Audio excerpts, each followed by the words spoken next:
knew their first family well. They had first met the daughter of the family when she was just 3 years old, and her brother was an infant, still in the hospital with their mother. Caroline and her father had traveled ahead to Palm Beach so that her father could get a rest. He had just won the election, and the next month would be sworn in as President of the United States.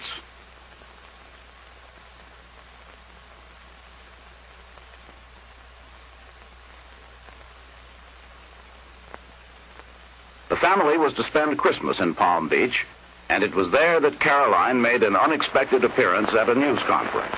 His purpose would be to represent the secretary. Well, good evening. How are you?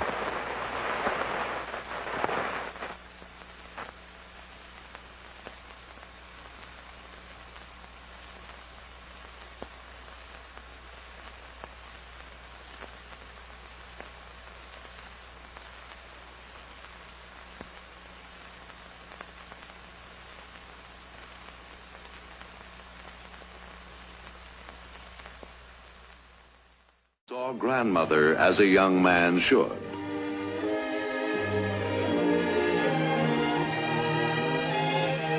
Daughter Caroline was a joy to her father.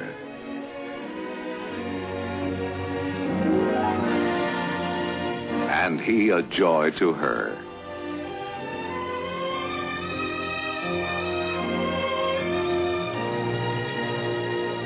Then a son was born.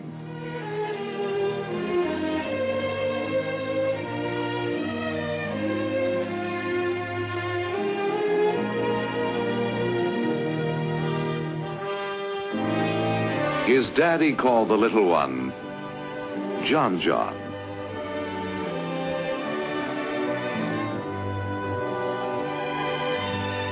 They took an obvious pleasure in being a family.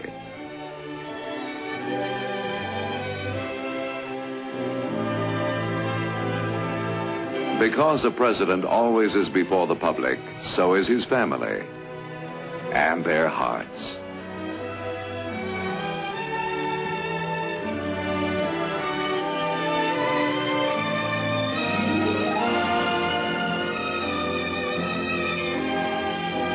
A mother and child. They lived in a big white house and had callers. Astronaut Gordon Cooper was one. On November 11th, Veterans Day, the president went to Arlington to lay a wreath at the grave of the unknown soldier. The president brought an interested young spectator and participant with him. It was an important occasion for a young man fascinated by the trappings of the military. There is a continuity, not only in the presidency, but in the fabric of a family. And not the least of a nation's legacy is that John Fitzgerald Kennedy, Jr. and his sister Caroline lived in the White House, enchanted and enchanting.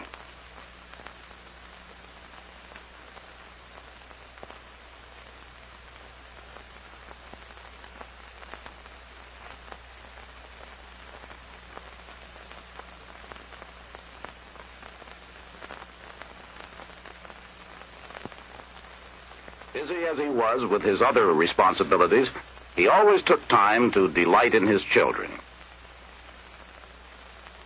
John John began to travel with the family when his father was starting his 3rd year as president. He went to church with his parents and his big sister at Easter.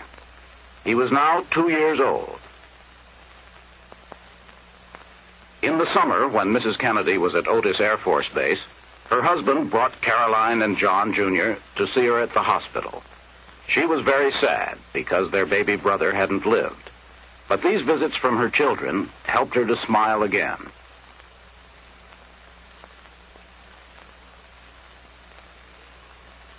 And the whole world smiled with John John, especially when he told his father, "I bet you they're taking our picture."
Caroline, who was a schoolgirl by now, and John Jr. also went with their father to greet their mother when she returned from a rest in Greece. Mrs. Kennedy always tried to provide as much privacy as possible for the children, but on occasions such as this reunion, the nation could share in the warmth of their family affection.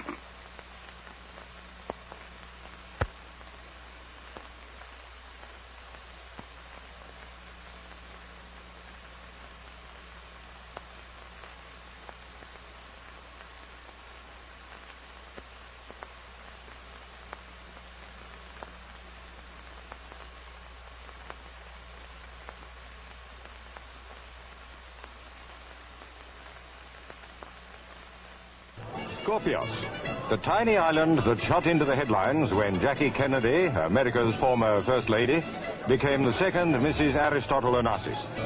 But not in the eyes of the Roman Catholic Church.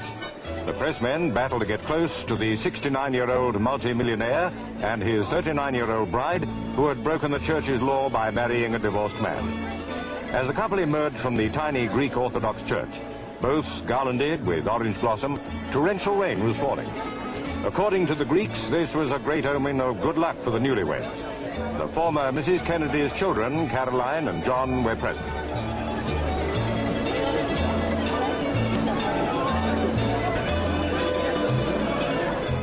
The impending marriage of the former president's wife to the colorful Greek shipowner must have been one of the best-kept secrets in years. It certainly took most by surprise.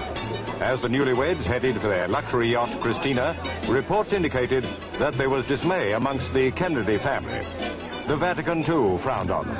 Mrs. Kennedy said a Vatican official was old enough and intelligent enough to know perfectly well she was breaking Roman Catholic Church law. Nevertheless, the honeymoon couple celebrated with a champagne party on board their yacht.